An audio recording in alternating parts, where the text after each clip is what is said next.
And for more on this, I'm now joined in the studio by Stéphanie Moi. Hello, thank you very much for coming in. You're the France spokesperson for an app called Too Good To Go, an anti-waste app. So first of all, I'd like to ask for your reaction to this bill on combating waste. Well, it's very positive. I mean, we really encourage all initiatives fighting waste and food waste in general, but it's really good that public authorities are already trying to tackle the issues. Do you think it goes far enough? Well, there's always, you can always go a bit further, obviously, but I think it's a very strong first step to really raise awareness on the question and make sure that everybody's concerned to lead to further action and change behaviors profoundly. And how do you, with Too Good To Go, contribute to this raising awareness and changing people's behaviors? So we really specialize on food waste. It was all born after this kind of a really scary realization that a third of the food we produce worldwide is wasted. In France, it represents about 10 million tons of food every year, which is a lot. So the idea was to create a very simple tool for everybody to try tackle food waste on their very own scale. And what we do is put through the application, put consumers and stores that have food waste and leftover at the end of the day with users that can pick up that food that is left over for a very low price, and that way try to save it from the bin. And is that a consequence of the law, sorry to interrupt, of 2016, where supermarkets were made to throw out? No, it was born before because it's a global app. We're present in 12 countries in Europe. And we launched it in France in June, so about 3 months after the Garot law, which was very good to raise awareness on food waste in France. Now, Too Good To Go France is a really strong market, and we see that people are really sensitive to this topic, also thanks to the legislation, because France was also the very first country to take legal action against food waste.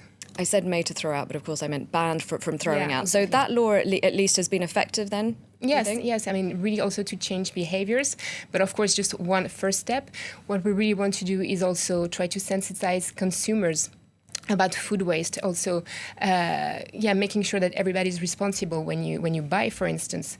We also have a strong agenda with the expiry dates.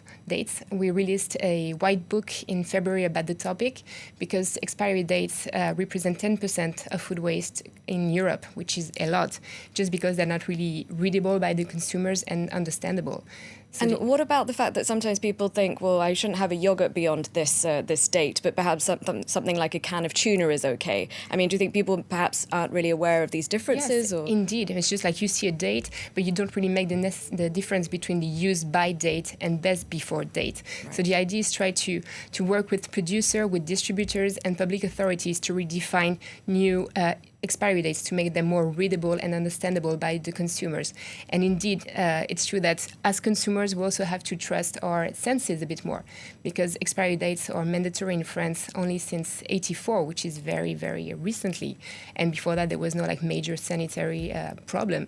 So the idea is when you open a yogurt, if it's turned bad, you're going to smell it right away. So I think we also really need to trust ourselves and our senses. And can we trust our local authorities? Because there are sometimes rumors also that go around that if here in Paris, for example, you put recyclables in yellow bins and the rest in black bins, and some people say, well, they all end up in the same place. Is there a misinformation about this? I think there's some kind of problems about communicating. I think indeed public authorities really have to communicate on a large scale and make sure that really the message is understood, because maybe one person understands it's wrong and going to spread it. But if you really raise awareness between, schools, high schools, companies and everything, I think the message is going to be spread and very clear for everybody. Education obviously key. You mentioned companies. So with this bill, companies would be made to be more responsible and their products would be more expensive if they don't respect certain recycling rules, for example. Do you think that's a positive initiative? Is that the way forward, just to make them their products more expensive? I think we really have to go towards a greener, more sustainable kind of a way as consumers and also as companies. And we see it when we interact with our users and consumers, people really want change. When you see people going down the streets, striking for climate change, against climate change, I think we really have everybody has a responsibility to go a bit further, and maybe sometimes it goes by these kind of measures. All right, well, thank you very much indeed for taking the time to come in, Stéphanie Moi from Too Good To Go. Thank you.